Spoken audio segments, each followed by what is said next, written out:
Muy buenos días, familia Stone Briar en español. ¿Cómo están esta mañana? Es un gusto ver a cada uno de ustedes, ¿verdad? Pueden tomar asiento. Y especialmente aquellos que nos visitan por primera o segunda o tercera ocasión, ¿verdad? Bienvenidos aquí a su casa. Es un placer y un honor poder tenerle con nosotros esta mañana. Y aquellos que ya son de casa o continúan visitándonos ya regularmente, bienvenidos, ¿verdad? Esta mañana. Mire, hace ya 4 domingos comenzamos al inicio del año una serie expositiva titulada Detrás del telón, en la cual hemos estado estudiando el libro de Ruth expositivamente. Las semanas previas ya hemos cubierto los primeros 2 capítulos, y hoy continuamos con el capítulo 3, ¿verdad? Esta mañana. Espero que al entrar ya haya recibido un boletín, ¿verdad? En el cual puede ir guiándose por el bosquejo del sermón de esta mañana, ¿verdad? En esta serie Detrás del telón hemos descubierto y continuamos descubriendo cómo Dios muchas veces obra providencialmente detrás de las escenas, llevando a cabo su voluntad y plan. Y al estudiar el libro de Ruth, ¿verdad?, cuyo mensaje teológico es que en aquellos momentos más difíciles de nuestra vida, oscuros de nuestra vida, podemos estar seguros de algo: que Dios está obrando detrás del telón, que a Él no se le escapa ningún detalle y Él está orquestando providencialmente todo. Así que le invitamos, ¿verdad?, que aquellos que inician esta semana al escuchar el sermón de hoy, que regrese atrás para poderle escuchar el sermón en la introducción del libro, la renuncia, y la semana pasada que vimos sobre la cosecha. Hoy nos estaremos enfocando en el cuarto tema, ¿verdad? En el tercer capítulo, el descanso de Ruth. Y mire, la integridad es la cualidad de estar completo, sin falta de nada o de nadie. Eso es lo que significa alguien que es íntegro, alguien que está completo, no le hace falta nada. Este estado de satisfacción ahuyenta cualquier preocupación que pueda venir, dando lugar al descanso para esta persona de un carácter íntegro. Es este estado de satisfacción, ¿verdad?, que ahuyenta cualquier preocupación, porque somos humanos y estamos propensos a preocuparnos, porque nosotros estamos limitados en nuestros recursos, en nuestro control, en nuestro saber, y parte de ello, ¿verdad?, el poder entrar a lo desconocido es una aventura, es una jornada o un viaje de fe. Y hemos visto, ¿verdad?, a lo largo de estas semanas cómo en la vida de Ruth, providencialmente, una viuda moabita, cómo Dios detrás de las escenas cuidó de ella, cuidó de su suegra providencialmente. Aunque al parecer todo en la vida de Ruth y Noemí estaba cayéndose en pedazos. Pero el descanso es tan importante, y la única manera que uno puede llegar completamente a descansar en la providencia de Dios implica que tal persona o tal carácter de la persona o del objeto que estamos poniendo nuestra confianza es digna, es confiable. Y eso implica entonces que el descansar en Dios, que Dios es suficiente para usted y para mí. En el momento de crisis que vengan a nuestras vidas, que no es una cuestión de si vendrán o no, sino cuándo, es crítico que nosotros estemos firmes en ese objeto de nuestra confianza para poder hallar ese descanso.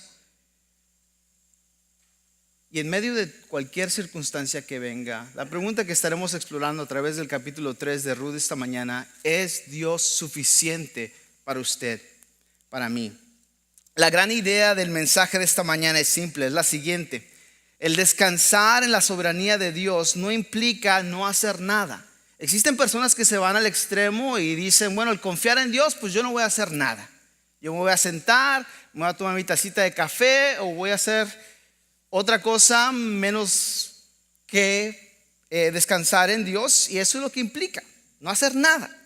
Pero bíblicamente el descansar en la soberanía de Dios no es eso, sino implica demostrar un carácter íntegro, que no hace falta de nada. al tomar riesgos con Dios. A lo largo de nuestra vida Dios le va a llamar y le ha llamado y me ha llamado a mí también a tomar riesgos con Él, sin saber qué va a pasar mañana. O al hacer esto vamos a recibir tal cosa.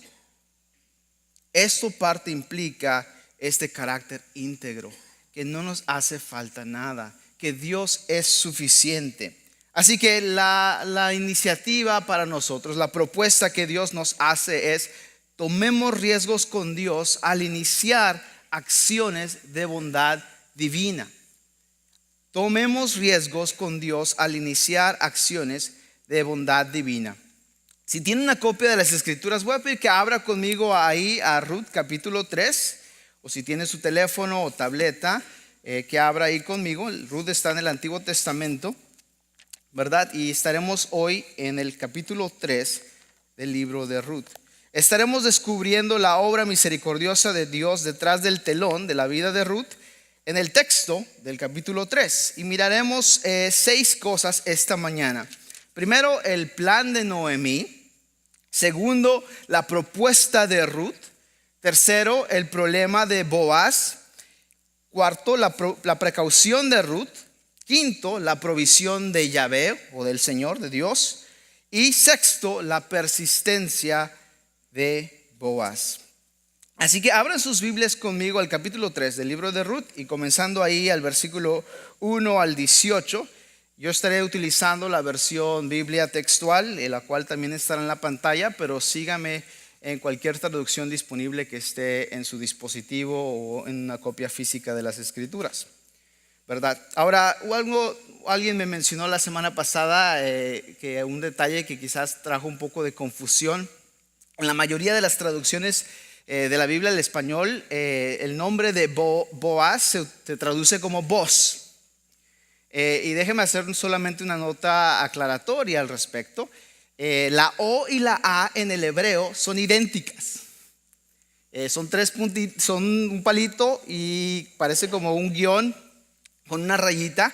Entonces la O y la A son intercambiables. Ahora, las vocales fueron introducidas en una era más tardía del texto del Antiguo Testamento. ¿Por qué? Porque el Antiguo Testamento se pasó por tradición oral. Así que solo tenían, el hebreo tiene puras consonantes el Antiguo Testamento. Y fue más después que escribas añadieron las vocales, ¿verdad?, al texto hebreo para entonces diferenciar qué es. Y probablemente entonces ahí es donde viene esa mala traducción. Entonces la Biblia textual, la traducción Biblia textual, por eso traduce en vez de voz, Boaz. O si va a una traducción en inglés, lo mismo, también es Boaz en lugar de voz. Pero no se confunda, es el mismo individuo, el mismo personaje esta mañana.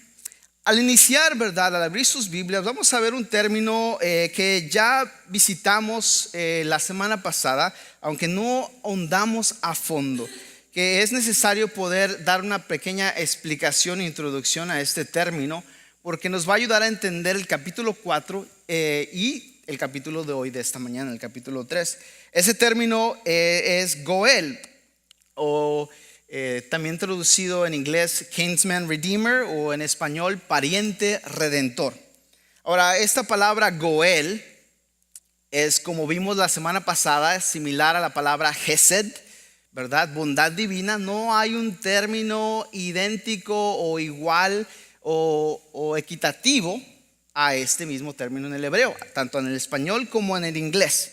Así que los traductores hacen lo mejor para poder replicar la idea o la esencia de la palabra, que lo traducen la mayoría de las traducciones al español como redentor. Pero una palabra más cercana, pienso yo, que sería pariente redentor, porque es una palabra compuesta del verbo goel, que significa redimir, actuar como un pariente que redime. Un goel, un pariente redentor, bíblicamente era un familiar de sangre, adulto, masculino, el más cercano a la familia, que servía como defensor de cualquier miembro de la familia o del clan que estaba vulnerable, o que había pasado por desafortunadamente algún tipo de desastre o desgracia en su vida, en lo cual entonces este individuo interrumpía o intervenía, mejor dicho, ¿verdad? Para traer integridad, traer paz, para traer seguridad, para traer bienestar al clan o a esta familia del clan a través de la redención o restauración de bienes materiales o de personas, porque cuando gente estaba casi en la bancarrota, gente se vendía como esclavos. Y Dios había puesto leyes específicas para cómo redimir y rescatar a esos familiares o esa tierra o ese personaje. Y eso es muy importante y quizás para nosotros es un poco difícil de entender, porque recuerden cuando la nación de Israel, ¿verdad? Que el padre fue Abraham y luego Isaac y luego Jacob, y entraron a la tierra prometida, ¿verdad? Que Dios le prometió. Dios designó específicamente y delimitó la herencia, es decir, las propiedades por clanes. Entonces a la tribu de Zebulón le dio de tal esquina a tal esquina te toca a ti. De la tribu, ¿verdad?, de Isaacar, de tal esquina a tal esquina te toca a ti. Entonces parte de ello, cuando familias o familiares fallecían, era esencial que esas mismas tierras quedaran dentro de la familia, dentro del clan, ¿verdad? Y se pasaban, por lo tanto, de familiares de la siguiente generación a la siguiente. Y entonces cuando sucedía el ejemplo, cuando había desafortunadamente una desgracia o alguien tenía que vender su propiedad, parte de ello, ¿verdad?, para no perder esa herencia o esa tierra que pertenecía a ese clan y evitar que una tribu de Israel fuera más poderosa que la otra, entonces tenía que entrar un pariente redentor a rescatarla en el año del jubileo. Podemos entrar más a detalle en ello, pero ese no es el tema del mensaje. Pero es importante entender esto porque vamos a ver que un personaje que se nos acaba de introducir va a actuar como este Goel, este pariente redentor, ¿verdad? En otras palabras, el pariente redentor era un pariente masculino que, de acuerdo con las leyes del Pentateuco, tenía el privilegio o la responsabilidad de actuar en nombre de un pariente que estaba en problemas, ya sea en peligro o en necesidad o había fallecido. Como no hay una institución similar en nuestras sociedades occidentales modernas, no hay una palabra ni en inglés ni en español, como les mencionaba, que sea remotamente equivalente. Además que en otras culturas tribales se atestiguan esas funciones sociales similares, ¿verdad? La terminología asociada es algo legal, por lo cual, ¿verdad?, en el sentido hebreo, redimir era recomprar, recuperar, restaurar. Y se deriva entonces de esta ley y esta costumbre específicamente a los clanes israelitas. Mire, déjeme darle unas cuantas maneras cómo se utilizaba en el contexto del Pentateuco, ¿verdad?, este término, lo cual tenía implicaciones sociolegales específicas a este redentor, que era pariente o familiar, y cuáles eran sus deberes, ¿verdad?, de redención o de recuperación. Primero, para redimir, es decir, reclamar mediante el pago monetario, específicamente una propiedad. Una vez que la propiedad del familiar que había empobrecido del clan se tuvo que vender o que se tuvo que dar como una forma de pago, ¿verdad?, por necesidad económica, es cuando este pariente redentor, no por obligación, que vamos a ver que esto es muy importante, sino por elección misma de este pariente redentor, optaba por rescatar esto. Segundo, para redimir a los empobrecidos familiares de clanes que se veían obligados a venderse en servidumbre o en el extranjero a otro residente o a otro israelita, era el parte de su deber, ¿verdad?, o privilegio de poder rescatar a tal individuo. También, ¿verdad?, como aquel redentor de sangre para vengar un asesinato de un pariente de un clan o un mal hecho, ¿verdad?, ellos restauraban esta integridad. Recuerden, en aquel entonces vivían ojo por ojo y diente por diente. Entonces parte de ello, ¿verdad? Para poder restaurar este pariente familiar era su privilegio y responsabilidad de poder vengar y restaurar la paz dentro de esa familia. El tercero, ¿verdad? Actuar también como destinatario del dinero pagado, esa restitución por un error, se me trabó la lengua, por un error cometido contra un familiar fallecido. Que este fue el caso específico de tanto Maclón como sus hijos, ¿verdad? Su padre Elimelech y el otro hermano que sucedió. Entonces, por causa de que habían fallecido, para poder restaurar la integridad de la familia de Noemí, entonces era necesario que un pariente redentor pudiese contraer matrimonio con Ruth para poder proveer integridad o cuidado para tanto Noemí como para Ruth.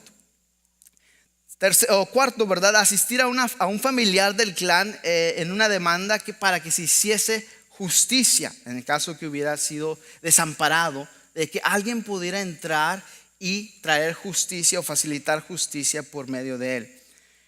Y quinto, para redimir a la esposa del difunto, también aplica lo que habíamos hablado, ¿verdad? Adquirir ese derecho legal para levantar el nombre del difunto tanto en su propiedad como en su descendencia específica si no habían tenido herederos, ¿verdad? Y la manera que se hacía es a través de la adquisición de la esposa del difunto, que restauraría la integridad del clan. Y por último, ¿verdad? Para redimir o restaurar una viuda del clan que enfrenta la vejez sola sin que nadie la cuide. Ese era el caso específico de Ruth y Noemí. Ahora, para comprender a Ruth, ¿verdad? Es importante darse cuenta que el gobierno, a la vez, ¿verdad? Cómo se gobernaban el tiempo, tenían esta responsabilidad de realizar esta redención o restauración. Pero el pariente redentor no estaba obligado a hacerlo. Es por eso que al final del capítulo 3 vamos a encontrar una declaración muy interesante, y en el próximo capítulo vamos a encontrar cómo otro pariente redentor más cercano decide no redimir o no actuar a favor de Ruth y de Noemí, ¿verdad? Y parte de ello, ¿verdad? Eso es muy importante porque revela el carácter de Dios, el personaje quien es Dios, ¿verdad? El Levítico 25 específicamente, ahí es donde uno va a encontrar más específicamente por esta palabra o actividad de Goel, que representa la redención de Dios mismo, de Yahvé mismo, hacia los israelitas en Egipto. ¿Se acuerdan parte de ello? Que los israelitas estuvieron cautivos por más de 400 años en Egipto, y parte de ello Dios actuó como su pariente redentor, rescatándolos, liberándolos de la opresión de los egipcios, ¿verdad? En otras palabras, las acciones de Dios mismo es el gran pariente redentor. Y parte de ello, ¿verdad? Lo que hace para las interacciones humanas es lo mismo que un individuo como representante de Dios, entonces conlleva y trae este tipo de redención o rescate como pariente redentor. Llegando hacia el Nuevo Testamento, esto es importante teológicamente porque nos refleja parte del rol del Cristo. Vamos a ver más adelante que este individuo llamado Boaz es un tipo de Cristo. No es Cristo, sino es una tipología. Es un representante, es un ícono, un símbolo de la imagen perfecta que ha de venir del carácter de Dios. Entonces, en consecuencia, no es difícil ver cómo el Nuevo Testamento puede interpretar la muerte de Cristo específicamente en términos del pariente redentor, que el Hijo de Dios, la segunda persona de la Trinidad, optó voluntariamente y libremente redimir a sus hermanos en la carne, porque se hizo carne como nosotros. Por lo tanto, ¿verdad? Hebreos 2:11 revela esta función de Jesús, ¿verdad? Que no se avergüenza de llamarnos hermanos. ¿Sabía usted eso? Jesús no se avergüenza en identificarse en todo sentido como hombre. Y por el resto de la eternidad Él va a seguir siendo hombre, Dios hombre. Y eso es algo que no debemos descartar y desvalorar, ¿verdad? Entonces es la maravillosa manera en que Yahvé restaura a su pueblo.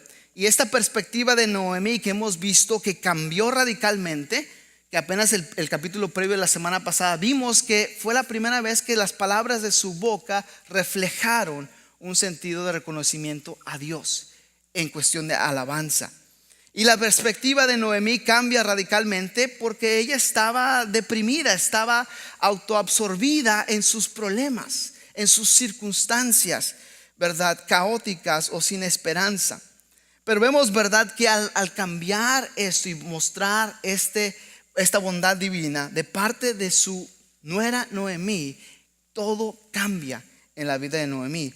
Y la respuesta ahora de Noemí, que vamos a ver al inicio del capítulo 3, es extraordinaria porque ahora, como vimos la semana pasada, Ruth es quien toma la iniciativa. Ahora vemos que es Noemí quien muestra Gesed, que muestra iniciativa de bondad divina para con Ruth, ¿verdad? Y eso nos revela un principio bíblico muy importante esta mañana, que Dios es verdaderamente bondadoso en la restauración de su pueblo. Dios es verdaderamente bondadoso en la restauración de su pueblo. Hermano, hermana o amigo, amiga que está aquí en esta mañana, si usted ha pasado por una circunstancia difícil, por una circunstancia de dolor, de malestar, de cualquier cosa mala en su vida, déjeme asegurarle que Dios no es el autor o no fue el autor de ello, porque ese no es el carácter de Dios.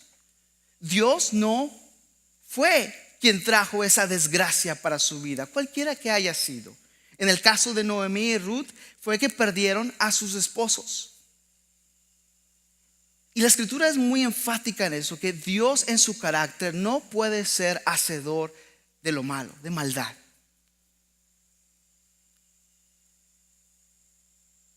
Pero eso nos deja entonces la pregunta, entonces, si Dios no lo hizo, ¿quién lo hizo? ¿O qué pasó? Y parte de ello refleja este sistema caótico que ha sucedido desde la caída del hombre. Desde que el hombre decidió ir en contra de el orden establecido de Dios, de la paz que Dios estableció, Shalom, al decidir y poder definir él mismo lo bueno y lo malo, fue ahí el problema que todo empezó a desenvolverse. Es decir, Dios no es culpable de lo malo, Dios no es hacedor de lo malo. Pero entonces, ¿dónde deja eso a Dios? Porque ciertamente Dios está consciente de ello, pero vemos que toma un lado detrás de las escenas, detrás del telón. Y Dios utiliza entonces eso para poder traer restauración, para poder traer redención, para poder mostrar su carácter de Gesed, de amor voluntario, de bondad divina para con usted. Y es por eso, ¿verdad?, como les mencionaba, que Dios es verdaderamente bondadoso en la restauración de su pueblo. Ahora, eso no implica que usted y yo, déjeme decirle la verdad, no mentirle, eso no implica que usted y yo vamos a encontrar esa felicidad o esa integridad, esa ser completos de este lado de la eternidad. Pero lo que la escritura sí asegura es que parte del escatón, parte de los últimos tiempos, el plan de Dios incluye hacer todas las cosas que fueron hechas malas o fueron distorsionadas, de poder redimirlas, de poder traer bien de lo malo. Y eso es solamente algo que le pertenece o que puede lograr Dios mismo. Pero entonces, en el medio de la actualidad para usted y para mí, o para el caso de Ruth o Noemí, ¿qué implica eso? Pues implica esta cuestión de fe, de creerle a Dios aún a pesar que nuestras circunstancias de alrededor no dan testimonio de la intervención providencial de Dios. Y es por eso que al iniciar les comentaba que la idea principal del sermón de esta mañana, del texto bíblico de Ruth capítulo 3, es: Dios es suficiente para usted y para mí. Aunque Dios no me quitara esta enfermedad, aunque Dios no me diera lo que yo le estoy pidiendo, aunque Dios no hiciera esto que yo tanto anhelo, es Dios suficiente para usted. Y eso es una parte de la jornada de fe, porque la fe demanda que operemos, ¿verdad? No por vista, no por resultados inmediatos, sino mirar hacia el gran esquema y confiar en la obra soberana de Dios. En este capítulo es claro que Noemí es quien toma la iniciativa de hacer Gesed, de hacer bondad divina, y claramente ella quiere ver un nuevo matrimonio para Ruth. Y la seguridad y la permanencia y la pertenencia que conlleva esto para Ruth. Mira el versículo 1 conmigo. Así es como comienza entonces el texto bíblico. Le dijo su suegra Noemí: hija mía, hablando con Ruth, ¿no he de buscar reposo para ti o descanso para ti, para que donde te vaya bien? Es decir, un día Noemí le dice a Ruth, ¿verdad? Hey, yo deseo proporcionar un hogar para Ruth. Noemí le da instrucciones a Ruth específicas para poder presentarse como una esposa posible para Boaz. ¿Se acuerdan que parte de lo que había pasado, para darles un contexto y recordarles, habían pasado alrededor 2 meses? 2 meses de que Ruth había tenido un encuentro con Boaz, y parte de ello nos indica las claves o las pistas eran la cebada, la cosecha de la cebada. Y parte de ello, ¿verdad? Había pasado suficientemente tiempo para decir: cualquier esperanza de restauración, cualquier esperanza de redención se esfumó. Cualquier esperanza de poder encontrar un sustento, una protección, un cuidado a largo plazo se fue. Ya han pasado 2 meses y este cuate Boaz no me pela, no me habla, no me llama, no me escribe. Pero parte de ello revela la fe de esta gran mujer. Y consecuentemente fue algo contagioso que contagia a su suegra, quien vemos en el capítulo previo estaba desconsolada. Y debidamente, imagínese usted perder a su esposo, perder a sus 2 hijos en el lapso de cerca de 10 años y regresar a su pueblo natal sin nada y en deuda. Esa era la condición de Noemí. Pero al ver la fe de esta gran mujer extranjera, ella da un respiro de esperanza y se da cuenta que quien la había dejado sola, realmente nunca la había dejado sola. Siempre había estado ahí. Y ahora el fruto de esa acción providencial estaba saliendo a relucir. Y parte de eso entonces nos entra este plan de Noemí. Que el plan de Noemí es: hey, tú has mostrado bondad divina para mí, tú has mostrado Gesed buena para mí, al no dejarme sola, al decir: yo voy a ir a donde tú vayas, tu pueblo va a ser mi pueblo, tu Dios será mi Dios, y donde tú mueras, donde te entierren, a mí también me van a enterrar. Ese amor fiel, ese amor leal es contagiado a Noemí. Y Noemí entonces responde y entra esta escena o este acto 3, ¿verdad? Donde Noemí le dice a Ruth: oye, yo no he de buscar descanso, reposo para ti, donde te vaya bien. El desear proporcionar este hogar para Ruth, Noemí le da instrucciones a Ruth para presentarse como una esposa específica. Mira el versículo 2, lo que dice el texto. Y ahora pues, aquel Boaz, con cuyas criadas tú has estado, recuerda, acababa de empezar a recoger meses atrás espigas, ¿verdad? Dentro de la cosecha. Y le dice: ¿no es nuestro pariente lejano? Literalmente ahí es donde entra esta palabra, este familiar, ¿verdad? Lejano. Y le dice, ¿verdad? Consecuentemente: he aquí, esta noche avienta la era de la cebada. Ahora, para nosotros que vivimos en un contexto del oeste moderno, típicamente no estamos involucrados en lo que es la agricultura. Parte de lo que sucedía después de haber recogido el grano, ¿verdad? No tenían máquinas procesadoras, todo era a mano. Entonces, ¿qué hacían? Tenían los manojos y lo que hacían, se iba una porción más alta disponible de la región, ¿verdad? Y tiraba con un trinche o con un tenedor grande, tiraban, ¿verdad?, el trigo o la cebada, lo que fuera, al aire. Y el viento entonces se llevaba todo lo que era la paja, todos los residuos, y el grano mismo caía y se quedaba. Eso era la era. Entonces, después de haber recogido todo eso y almacenaba en los graneros para poder entonces limpiar el grano, era típico que entonces los dueños o los terratenientes, ¿verdad?, iban a limpiar y cosechar, recoger toda esta cosecha que habían recogido, ¿verdad? Y entonces Noemí, ¿verdad?, insta este plan y envía a Ruth a buscar a Boaz en la era, después de meses sin haber platicado o conversado. Y Ruth debe esperar hasta que Boaz termine su comida y se acueste, y luego ella debe recostarse a sus pies. Es lo que vemos en el versículo 3, ¿verdad? El texto nos dice: lávate pues, úngete y ponte tus mejores vestidos y baja a la era, pero no te des a conocer al hombre hasta que haya terminado de comer y de beber. Ahora, lo que el texto bíblico literalmente dice es: ponte mejor ropa. Lo que está implicando aquí es, recuerden que Ruth probablemente, la pista que nos da el texto es que probablemente todavía estaba de luto. Probablemente estaba vestida de telas negras, ásperas, en señal de luto, de dolor. Porque recuerden, aunque Dios había provisto providencialmente grano o comida, esto era una solución temporal. Esto no era de largo plazo. Y parte de ello entonces, ella todavía estaba en este estado, que sí creo en Dios, sí he puesto mi conciencia y sé que Dios va a proveer, no sé cómo, pero lo va a hacer, Él lo ha hecho. Pero aún estaba en este estado crítico de necesidad.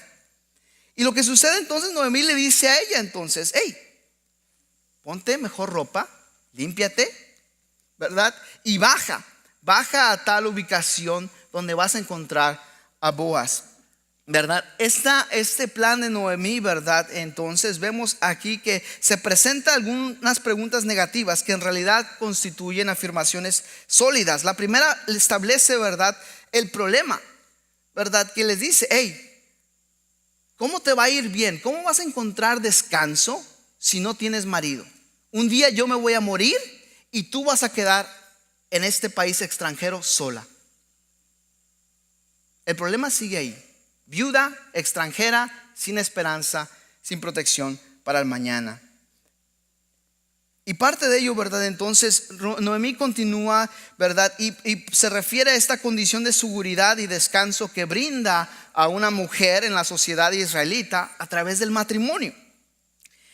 Y mire, los comentaristas están divididos en cuanto a lo que estaba implicando Noemí al hacer esta pregunta inicial, ¿verdad? Estaba preocupada por proporcionar un heredero para la línea de su propia familia, de Elimelech, que su apellido continuara, o simplemente estaba preocupada por el bienestar de Ruth. En otras palabras, ¿verdad?, vemos aquí este matrimonio levirato, que vamos a ver más adelante, de levita, parte de la implicación de Leví, establecida por la ley levítica, ¿verdad?, que parece que al final es lo que Ruth está recibiendo de parte de su suegra Noemí. Que simplemente un matrimonio puede aliviar a Ruth esta destitución de ser viuda, de dejar de ser viuda y poder brindarle seguridad para el mañana, para el futuro, ¿verdad? Ruth parece simplemente aceptar o creerle a su suegra. Mire cómo responde en el versículo 5. Después de que Noemí le da una serie de instrucciones muy peculiares para poder realizar, Ruth simplemente, el texto narrador nos relata el versículo 5, que haré todo lo que tú me digas. Lo que tú has dicho, yo voy a hacer.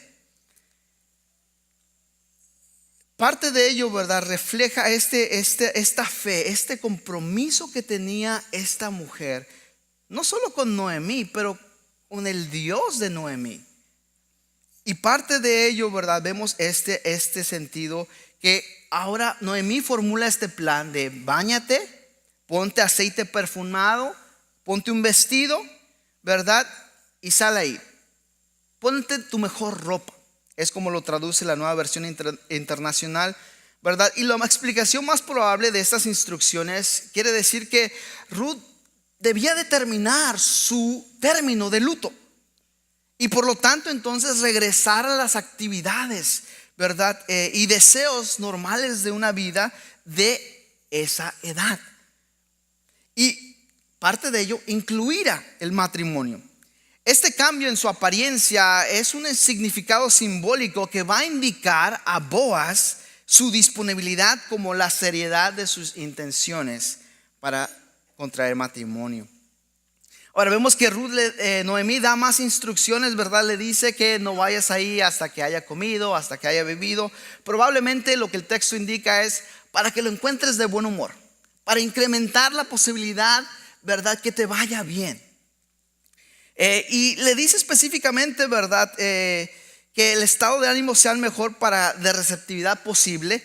Y vemos, ¿verdad?, también le dice, hey, y acuéstate, ¿verdad?, a los pies. Alzarás la cubierta de sus pies y te acostarás allí.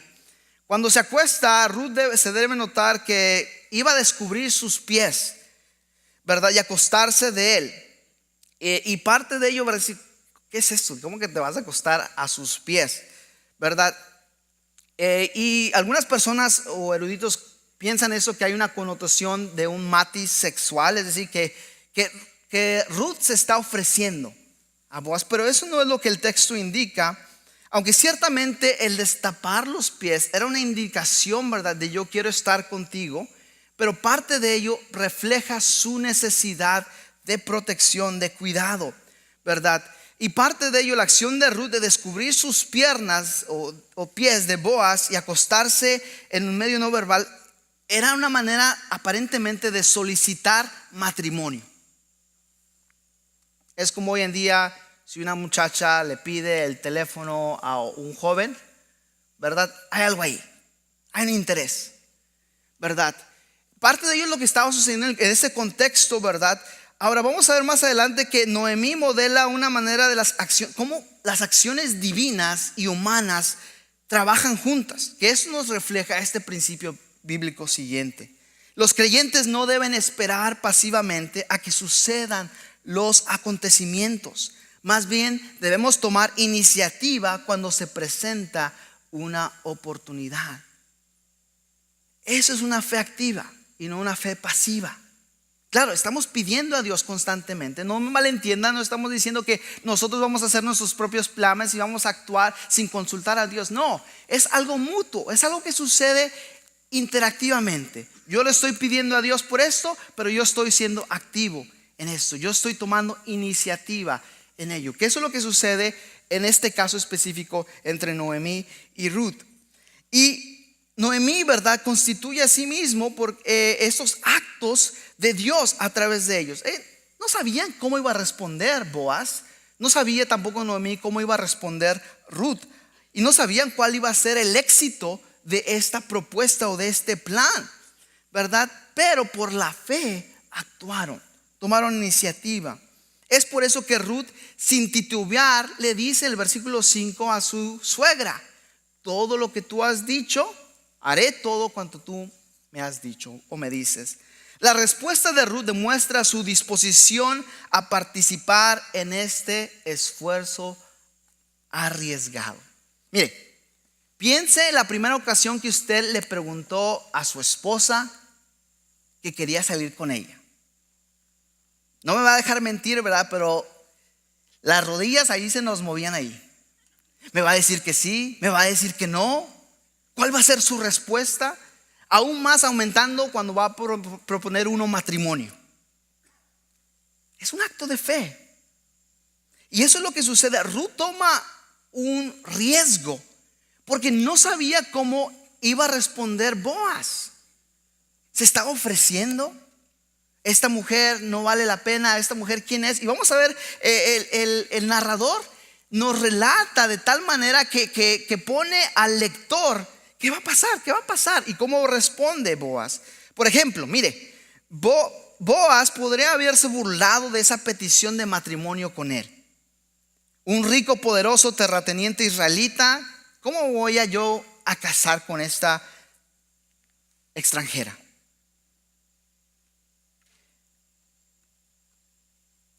Como esposa de Maclón, ese era el esposo difunto de Ruth, Boaz podría acusarla a ella de no cumplir con sus responsabilidades familiares y calificándola a Ruth como adúltera.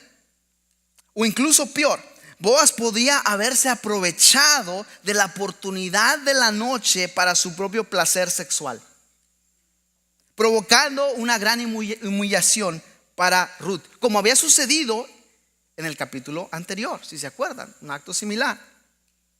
Y luego difamarla, acusándola, ¿verdad?, de atrapamiento, o acusándola de prostitución o X. Sin embargo, Ruth toma ese riesgo y no titubea y dice: haré todo cuanto me dices. Hermano, hermana, en la vida cristiana, en su caminar con Dios, Dios le va a pedir en instancias que usted tome riesgos con Él. Y mi oración para mí y para usted es que usted y yo respondamos como el texto que Ruth nos modela, esa fe virtuosa: haré todo cuanto me dices. Dice: pero Señor, ¿qué va a pasar con esto? Pero Ruth podía haber interactuado y dialogado con Noemí para ello. Pero esto refleja este compromiso radical y confianza, no tan solo en Noemí, pero con el Dios de Noemí. Vayamos al versículo 6, ver la propuesta de Ruth. En medio de la noche, ¿cómo responde? Cambia la escena, el acto 2, y miren lo que sucede entonces. Bajó pues a la era e hizo todo lo que su suegra le había mandado. Por si acaso nos queda la duda si Ruth quería cambiar de parecer o hacer otra cosa distinta, el escritor, el narrador nos es específico y nos dice, ¿verdad?, que Ruth hizo todo como le había dicho su suegra. Y Boaz, versículo 7, comió y bebió y alegrado su corazón se fue a dormir a un lado del montón, ¿verdad?, que había recogido de grano, y se acostó allí. Entonces ella se acercó a escondidas y alzó la cubierta de sus pies y se acostó allí. Ahora note interesantemente que el narrador nos refleja, ¿verdad?, que lo hizo a escondidas. Parte de ellos porque implicaba este riesgo que estaba a tomar. En medio de la noche vamos a ver que un sobresaltado, cómo reacciona Boaz, se despierta para encontrar a Ruth acostada bajo sus pies o al lado de sus pies. Y ella le pide que cumpla sus obligaciones como redentor de su familia. Versículo 6 nos dice, ¿verdad?, esa transición de estas escenas que suceden, ¿verdad? Y vemos entonces que el versículo 7, como Boaz, ya de buen humor, ¿verdad?, continúa y responde en medio de la noche a este acto de Ruth. Versículo 8. Y en medio de la noche sucedió que el hombre fue estremecido y quedó perplejo. He aquí una mujer dormida a sus pies. Y le dijo: ¿quién eres tú? Esta siguiente sección registra este diálogo entre Boaz y Ruth, en el que Ruth verbaliza su petición de matrimonio. Pero el escritor introduce este diálogo desde la perspectiva de Boaz, que en medio de la noche él se queda sorprendido, se da la vuelta y descubre que alguien, una mujer, estaba tendida a su lado, bajo sus pies. La sorpresa absoluta de Boaz se captura en la narración. Dice: ¿quién eres? ¿Verdad? Y miren cómo responde Ruth a esa declaración o a esa pregunta de Boaz. Versículo 9. Y le dijo: ¿quién eres tú? Y ella respondió: soy Ruth, tu sierva. Extiende el borde de tu manto sobre tu sierva, porque tú me eres pariente cercano. Ahora, no era que Ruth tenía frío y le dice: hey, comparte tu cobija conmigo. No, este era un símbolo explícito de decir: cumple tu obligación como pariente redentor para rescatarme.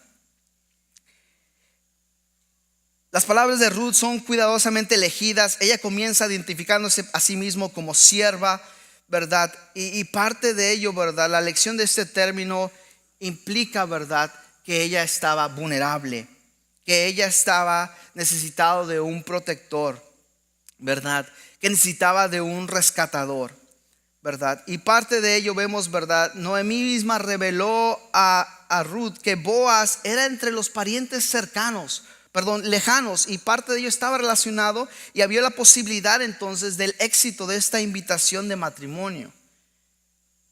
Pero todo dependía de la providencia de Dios, que detrás del telón Él estaba orquestando todo esto. Las acciones y palabras de Ruth parecen lograr este efecto deseado, porque miren cómo responde.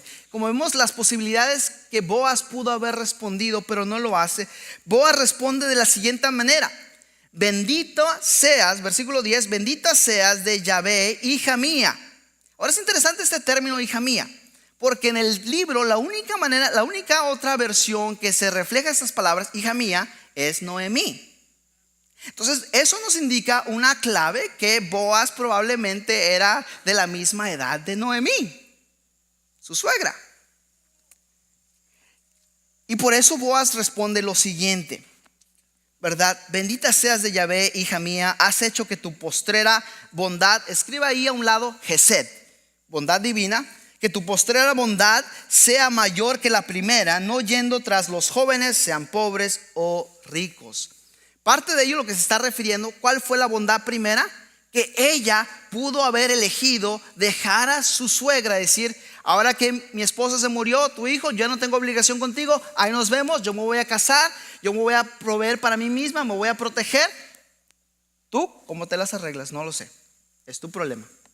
Pero Ruth no hace eso, aún a pesar de que Noemí la instiga a que la deje. Y es por eso que Boaz responde de esta manera: tu bondad postrera, actual, es mayor que la primera. Es decir, Ruth no actuó por interés, sino actuó por fe en Dios. Y parte de ello yendo a este individuo, pariente lejano. Versículo 11: ahora pues, hija mía, no temas, que yo haré por ti todo cuanto me dices, porque todos los responsables de mi pueblo saben que eres una mujer virtuosa. Pero ahora, aunque en verdad soy pariente cercano, con todo hay un pariente más cercano. Obviamente el punto de esta parte de la historia no es darnos un modelo sobre cómo debe de hacerse para proponer matrimonio. En nuestra cultura, ¿verdad?, la trilla o la era no son entornos románticos. Pero el punto de enfatizar aquí en el texto es que Dios trabaja en las circunstancias que proporcionan un contexto privado en el que Ruth puede acercarse a Boaz con respecto al asunto del matrimonio. Es decir, Dios está cuidando sus espaldas. Dios está viendo por usted, aunque usted no lo crea, aunque usted no lo vea. Si usted tiene una relación personal con Dios, si usted tiene una relación de pacto con Dios, usted puede estar seguro que Dios tiene bondad divina para con usted. Y aunque usted y yo la reguemos, aunque usted y yo defraudemos a Dios, aunque usted y yo demos la espalda a Dios, usted puede estar seguro que Dios actúa con bondad divina para restaurarnos, para rescatarnos. Eso nos lleva al versículo 10, ya para terminar los últimos 3 puntos. El problema de Boaz, vemos el versículo 10 y 13, ¿verdad? Boaz le explica a Ruth que hay otro hombre más cercano con relación a ella.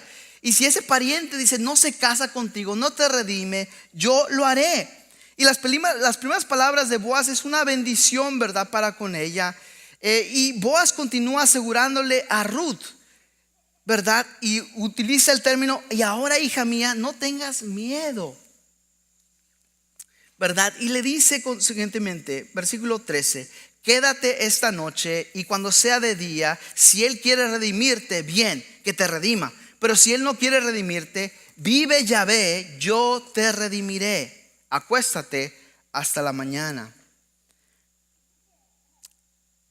Boaz, ¿verdad?, podría haberla tratado como basura moabita, limpiando los botes de basura de Israel, o corrompiendo a la gente por su comportamiento de ramera.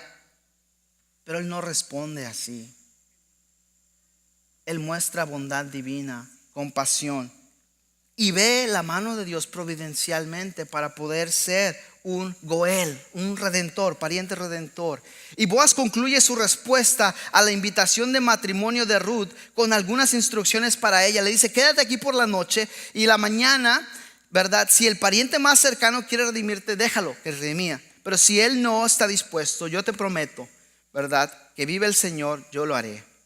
Boaz solicita que Ruth se quede hasta el amanecer y se vaya en secreto para que su misión no sea malinterpretada por testigos. Y vemos la sección final ahora de lo que sucede en la escena del capítulo 3. Y durmió a sus pies hasta la mañana, Ruth, pero se levantó antes de que un hombre pudiera reconocer a su vecino, porque Boaz dijo: que no sepa que una mujer vino a la era. Y dijo a ella: trae el ceñidor que llevas encima. Y lo agarró y le midió 6 de cebada y las cargó sobre ella y entró a la ciudad. Lo que sucede aquí en el texto, ¿verdad? Después de pasar la noche, Ruth se levanta antes de que nadie. Y luego, ¿verdad? Al escuchar el consejo de Boaz, ¿verdad? Ella sale. Pero antes de suceder eso, miren cómo Boaz no la manda con manos vacías. Eso nos lleva a la provisión de Yahvé en los últimos versículos 15 y 17 para terminar. Boaz envía a Ruth a casa con 6 medidas de cebada. Ahora recuerden, acaba de reunir por cerca de 2 meses bastante comida, pero él le añade más. La acción simbólica de la promesa de Boaz en el versículo 15 es paralela con el primer acto. ¿Se acuerdan del capítulo 2? ¿Verdad? Al pedirle su chal o su enredón, y ahí le pone estas 6 medidas de cebada, ¿verdad? Y parte de ello, ¿verdad? Es un símbolo, ¿verdad? Que él provee para ella. Y la escena 3 comienza, ¿verdad? Con eso que sucede. Ella recibe esas 6 medidas de cebada, ¿verdad? Y miren lo que sucede entonces en el versículo 15. Y dijo a ella: trae el ceñidor que llevas encima. Y lo agarró y le midió 6 de cebada y las cargó sobre ella y entró en la ciudad. Cuando volvió a su suegra, ésta preguntó: ¿qué sucedió, hija mía? Y ella le contó todo lo que aquel varón había hecho por ella. Y añadió: estas 6 de cebada me dio, pues dijo: no regreses a tu suegra con las manos vacías. Ahora, el escritor hace esta declaración importantísima aquí, porque ¿recuerdan cómo inicia el capítulo 1? Aparentemente Noemí y su esposo Elimelech y sus 2 hijos salieron de la casa de pan de Belén salió con mucho, porque al menos tenía sus hijos. Pero llega allá, lo pierde todo y regresa sin nada. Pero no era cierto, Ruth quedó con ella. Y aquí hay una prueba más de la fidelidad de Dios que dice: mira, no te he dejado con las manos vacías. Que eso nos lleva al último principio bíblico para esta mañana. Dios no le va a dejar a usted con las manos vacías. Dios no le va a dejar solo. Quizás no va a hacer lo que usted quiera, su capricho en esta tierra, pero usted puede confiar que Dios detrás del telón va a proveer providencialmente. El narrador refleja todos esos eventos de la noche anterior que le cuenta a su suegra, ¿verdad? Y no cabe duda que el uso de la palabra vacío por parte del escritor está destinado a reflejar ese contraste, ¿verdad? Expresado en el 1:21, ¿verdad? Que Dios la ha dejado a ella vacía.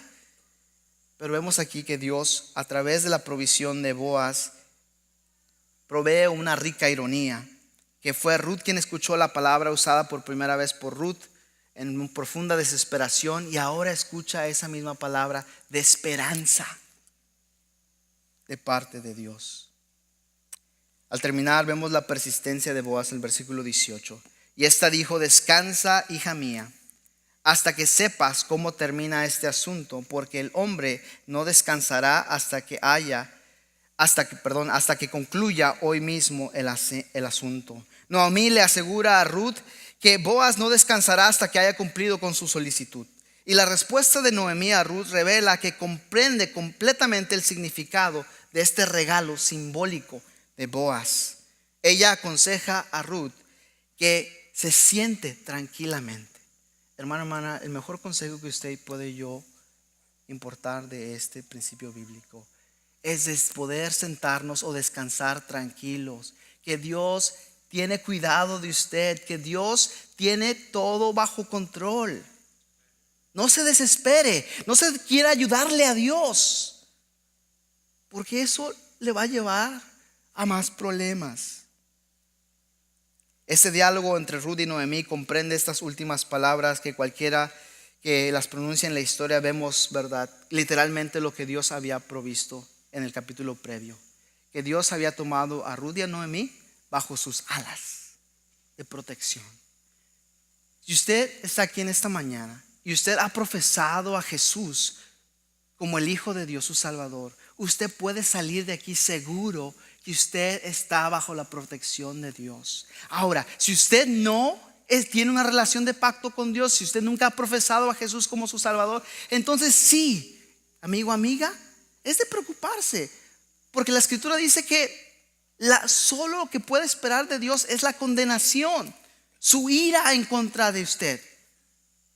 No porque Él le odie, no, pero porque su vida representa todo lo contrario a quien es.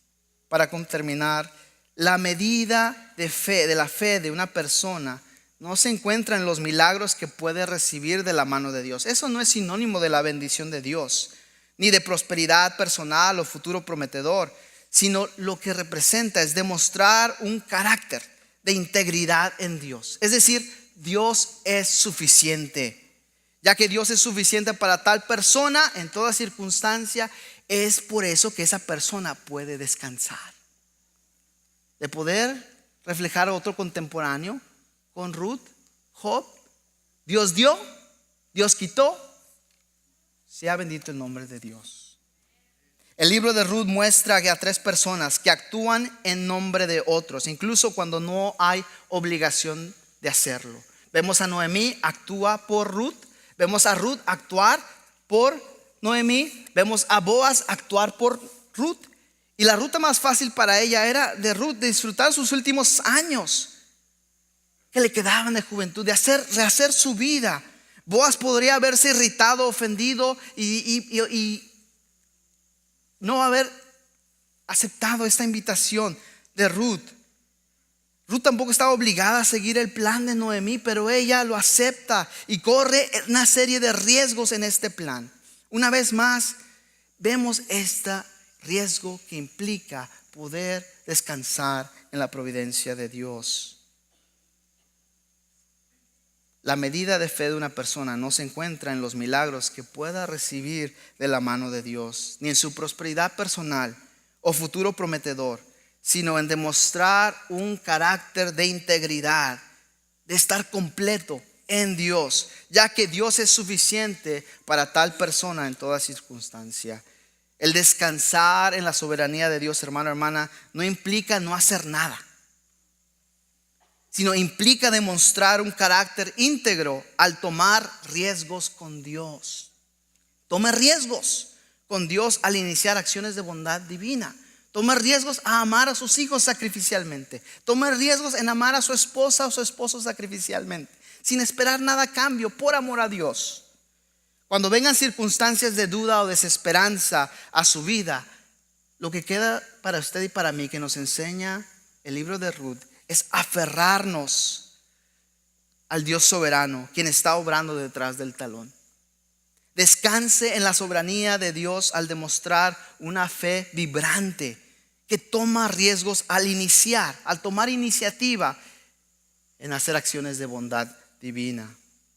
Eso es lo que la palabra de Dios nos enseña esta mañana, hermano, hermana.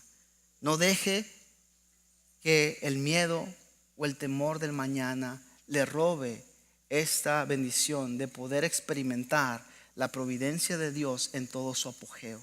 Porque Dios quiere mostrarle a usted y a mí que Él tiene cuidado de nosotros, que Él cuida providencialmente de usted, aún detrás de las escenas de la vida, aún detrás del telón de la vida, de tal manera que usted y yo podemos reflejar este carácter, que yo amo a Dios no por los beneficios que Él me da, que yo no sirvo a Dios o le sigo a Él por lo que Él me provee, sino por causa de quién es Él, por su carácter, por su persona.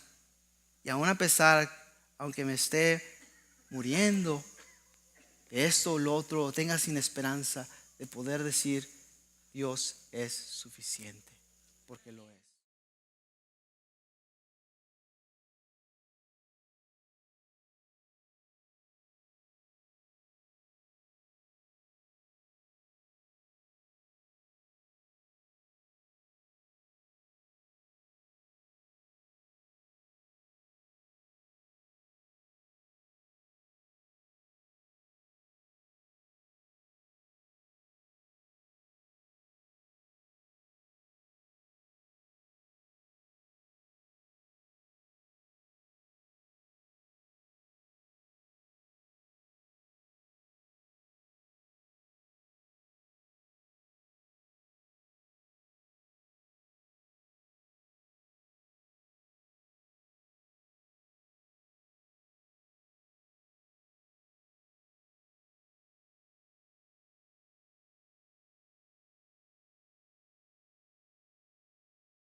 Pensé que caería, no,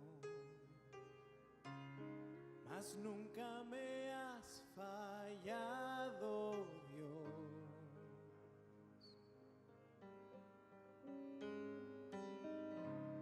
La espera terminará, sé que has vencido ya,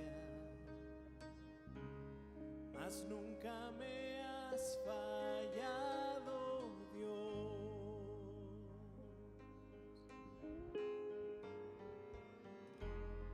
En ti confiaré, tu promesa sigue en pie, tú eres fiel.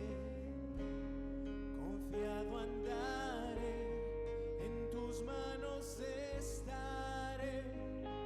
Siempre has sido fiel.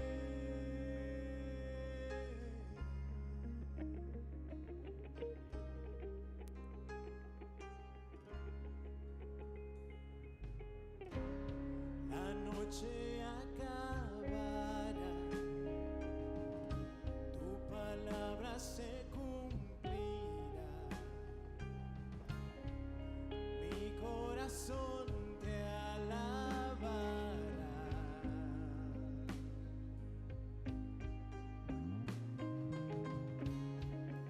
Cristo mi Salvador, cúbreme con tu amor. Mi corazón te alabará.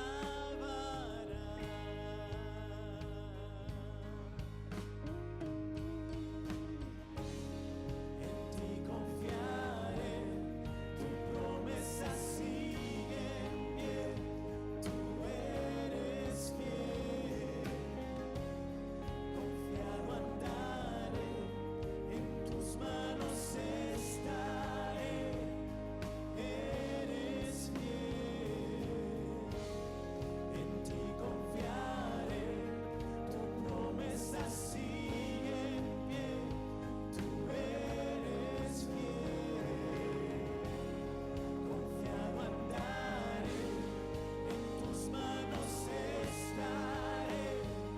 Siempre has sido fiel.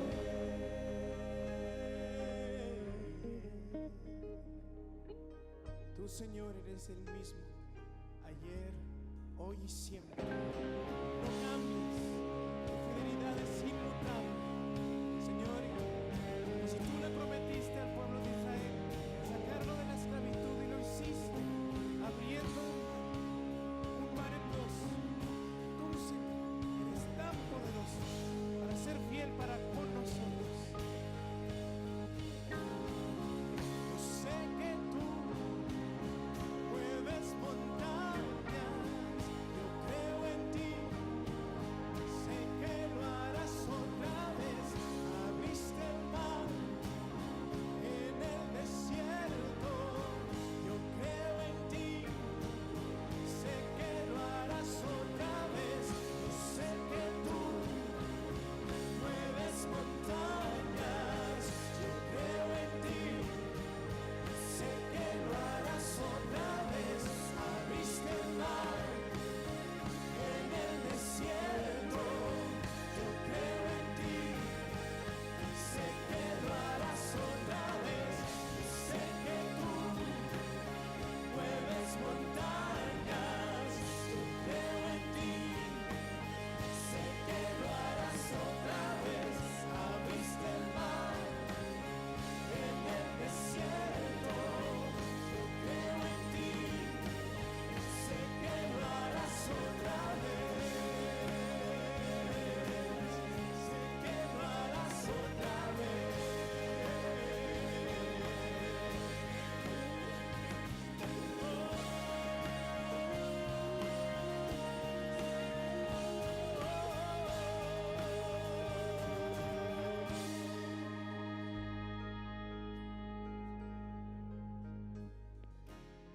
En ti confiaré, tu promesa sigue en pie, tú eres fiel. Confiado andar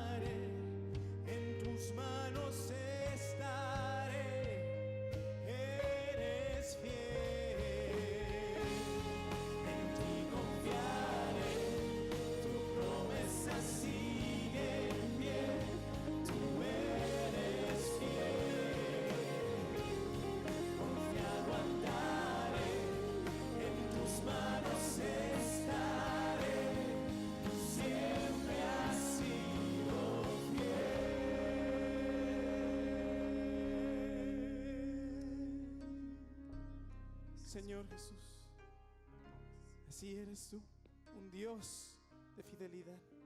Sabemos que para ti no hay imposibles, que tu poder es infinito y que con tan solo ordenarlo puedes hacer que todo un mar se parta en dos. Puedes mover montañas de un lugar a otro hasta reorganizar toda una galaxia, Señor, si tú así lo deseas. No existe nada que tú no puedes hacer. Y tú eres ese Dios en el cual nosotros creemos, en el cual encomendamos nuestras vidas diariamente. Gracias, Señor, no por tu poder, no tan solo por tu poder, por tu grande amor, por tu gracia para con nosotros, tu misericordia y tu perdón, pues son tan palpables día a día en nuestra vida. Te damos también gracias por la oportunidad, Señor, que nos das de dar, Señor, para tu obra de la manera en que tú nos das, a manos llenas. Gracias por tu generosidad. Queremos ser, Señor, tan generosos como tú lo eres para ti. Es por eso, Señor, que depositamos estas ofrendas ante tu altar, Señor. Úsalas, glorifícate en ellas, porque son para ti y solo para ti. Es en Cristo Jesús, nuestro Señor, nuestro Redentor, en quien oramos. Amén. Pueden tomar asiento, hermanos. Gloria al Señor. ¿Cuántos tienen un Dios poderoso? Un Dios que mueve montañas. Un Dios que no importa la circunstancia en que nosotros atravesemos, Él está siempre fiel con nosotros. Amén. ¿Cuántos pueden darle un fuerte aplauso a Él?